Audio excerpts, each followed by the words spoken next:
William James, often referred to as the father of American psychology, was a multidisciplinary genius known for his extensive, insightful, and impressionistic writings on psychology and philosophy. He was born in 1842 to Henry James Sr. and Mary Walsh. His family was affluent, cosmopolitan, attentive, and deeply religious. Such was an ideal early environment that allowed 3 of the 5 James children to mark their place in history. His younger brother, Henry James, became a pivotal figure in the English literary canon, while his younger sister, Alice James, became posthumously famous for her diary. Due to his family's extensive traveling, he attended more than 10 schools as a child and learned 5 languages. In 1861, he convinced his father to allow him to study art under painter William Morris Hunt, but despite showing great talent for portraiture, James gave up this career goal in less than a year, believing himself to be mediocre. This single-minded and perfectionistic quest to achieve excellence, coupled with a restless indecisiveness, would characterize most of his life. He enrolled in Harvard initially to study chemistry, but for financial reasons switched to medical school in 1864. Unhappy with medicine as well, he left on an expedition with naturalist Louis Agassiz, which was both miserable and cut short due to illness. James would find himself also plagued with weak vision, digestive and nervous disorders, and severe depression throughout the coming decade, much of which would inspire his works.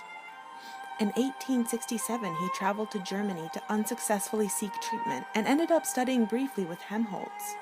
It was in this environment, wherein mental processes were beginning to be studied from a physiological perspective, that he began to think seriously about psychology as an experimental science, and where he had his great revelation that it was in this field that he could make a significant contribution.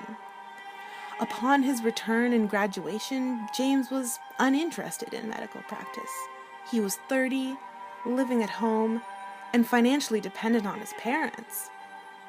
Fortunately for history, he was rescued from this indolence and depression by being offered a position teaching physiology at Harvard by President Charles Eliot, his neighbor and former teacher.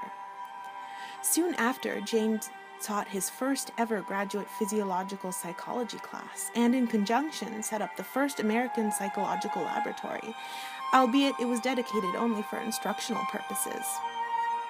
He also subsequently married, and the formation of this new family with the building of a stable profession increased his self-confidence. Many of his psychosomatic symptoms disappeared. In 1882, he would again travel to Europe and meet with a number of leading scholars that would greatly influence his major work, The Principles of Psychology. In 1878, James was commissioned to write a textbook on the rapidly evolving science of psychology for the American publisher Henry Holt, but it took him 12 years to finish the manuscript, and at 2 volumes and 1,200 pages, James described the work to Holt as a loathsome, distended, tumefied, bloated, dropsical mass, testifying to nothing but 2 facts. First, that there was no such thing as a science of psychology, and second, that William James is incapable. In fact, it was a masterwork that redefined the perception of consciousness, emotion, and will.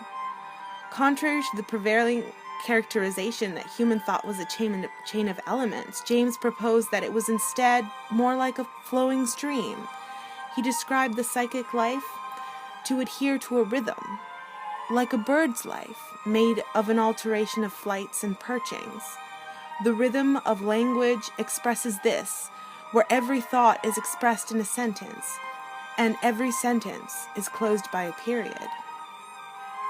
James also proposed a new theory of emotion, which argued that it was the consequence rather than the cause of bodily experiences associated with its expression. What, he asks, would grief be without its tears, its sobs, its suffocation of the heart, its pang in the breastbone? The final chapters address his struggle with understanding the phenomena of human will. He opposed Wundt's proposition of innervation, or the outgoing nervous energy present in all intentional action. He writes, "I sit at the dinner table and find myself from time to time taking nuts or raisins out of the dish and eating them.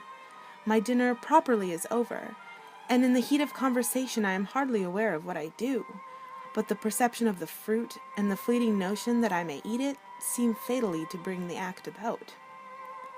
The lively, conversational, and vivid writing thrusts the work into the light of popularity and praise, but criticism as well. Wundt acknowledged its literary beauty, but refused its validity. G. Stanley Hall observed that it is not and makes no pretense of being a systematic work.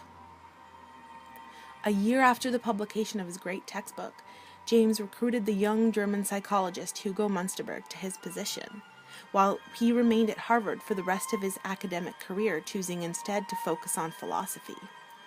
He would eventually give rise to pragmatism with the help of Charles Sanders Peirce. A revolutionary and prescient figure, James would go on to write about many other topics, including epistemology, education, metaphysics, religion, and mysticism. He would also be a founding member of the American Society for Psychical Research, an organization dedicated to parapsychology, which exists to the present day in New York. William James died on August 26, 1910, and despite his many years of existential struggle for purpose, he left the world immeasurably richer and a figure of hope for others who fall upon the brambles on the winding path of life.